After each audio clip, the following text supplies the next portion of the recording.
From cave locations, tools, weapons, and the Smithy, let's talk about mining in Medieval Dynasty. With the Oxbow update comes new caves and a host of new players. So in this video, we're going to go over how to unlock the best tools in the game and go over a brief overview of the mining caves and their locations on both maps, along with a few other little tips, giving you everything you need to know about mining in Medieval Dynasty. Now let's get started.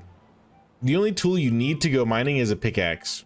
You can handcraft stone pickaxes in your inventory using 4 stones and 1 log, or you can buy a better pickaxe from your local village vendor. You might also find pickaxes through map exploration too. Higher quality pickaxes will last longer and deplete a mining node faster, but really any pickaxe will do.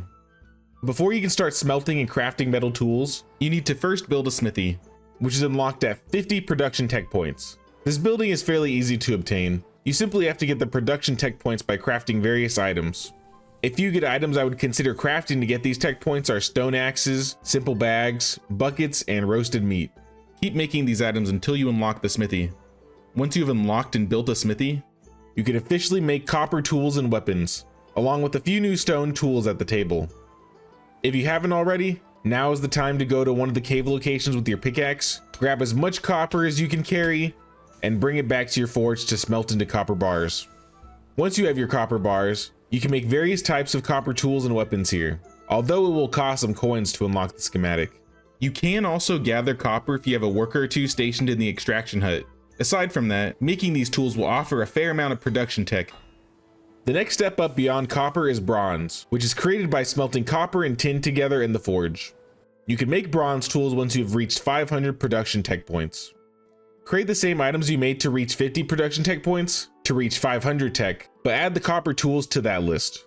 Copper tools will gain you more tech points per craft, and they will make you more money, so it's worth crafting as many copper tools as you can at this level. Once you've reached 500 production tech, you can unlock the bronze tools at the smith's anvil. You won't need to make copper tools during this stage anymore because you'll be using it to make bronze tools. Iron tools are unlocked at 5,000 production tech, which will take a bit of time to get to, but I know of a speedy way to get there. I have found one of the fastest ways to do this at the moment is making flatbread. Once you reach 1500 production tech, just buy or generate as much wheat, rye, and oat grain as you can find, grind it into flour in a barn, and make the flatbread in the kitchen. The more buckets of water you have, the faster the process will go. But I was able to go from 1500 to 5000 production tech in a single season. If you want to be able to mine iron outside of Skokie, you will need to build your own mine on the entrance of any cave, which you will be able to do once you have reached 5,000 building tech points. To level your building tech, build buildings, houses, decorations, or if you just want to level it fast, craft loads of sitting stumps.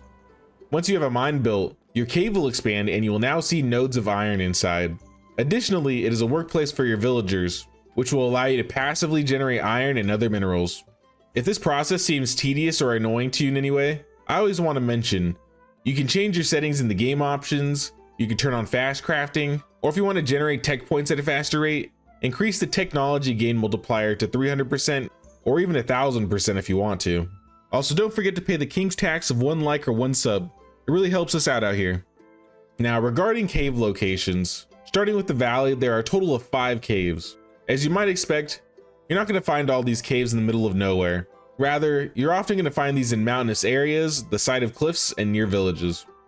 Branica Cave is the only cave north of the main river. Between the cities of Branica and Boranica to the northmost edge of the map, you will find this cave here. The river nearby won't be big enough to build a fishing hut on, but you are near a couple settlements, and building a settlement near this cave could work pretty nicely. Lesnica Cave is just a few hundred meters south of Lesnica. The area can be a bit dangerous, but there is good money to be made hunting. The terrain is bumpy and the river isn't the greatest for fishing if you want to build a village nearby, but it gets the job done. Jezerica Cave sits between 2 lakes to the southwest.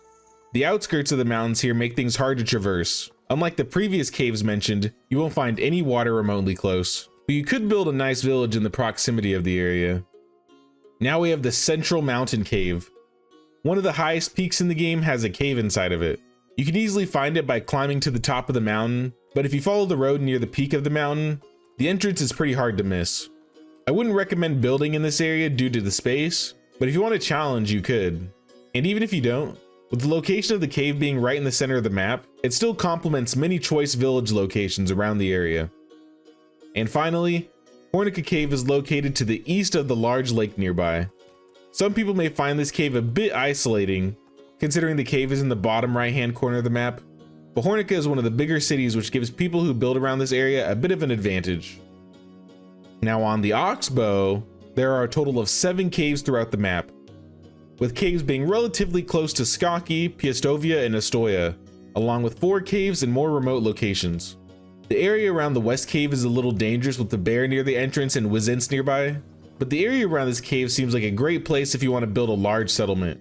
This cave isn't nearby any particular village, but it's equidistant between Klonitsa, Piestovia, and Skaki, so travel is fairly easy in these parts.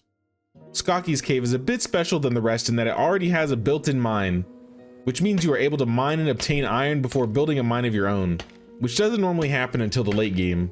Normally in this instance, I would say building near Skaki is relatively a good idea, but since the cave is almost directly next to the Skaki Wagoner, I would say it's worth paying the Wagoner fee if you prefer another location. I would also say it's definitely worth mining iron even if you can't make them into tools in this early stage, because you can still smelt it and save it for when you can make them into tools, or just sell the bars for the time being. Now this cave has a unique location as it's located directly on the beach.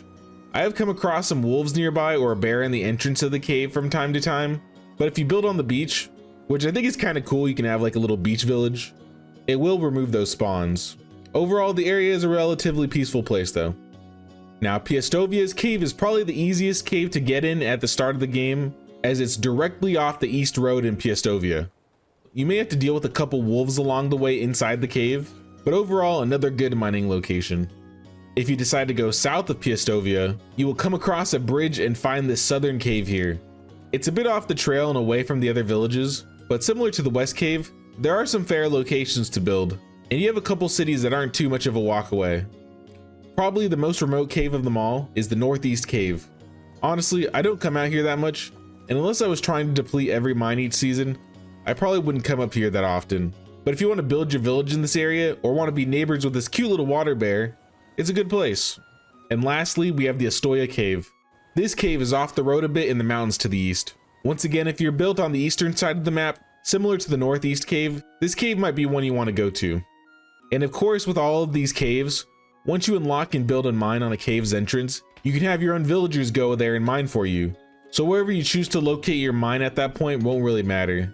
But yeah, leave a comment and let us know your thoughts on the Oxbow update, or which cave you prefer to go to. And if you want to see some of the best places to build on the Valley map, be sure to check out this video right here. But until next time guys, thanks for watching and take care.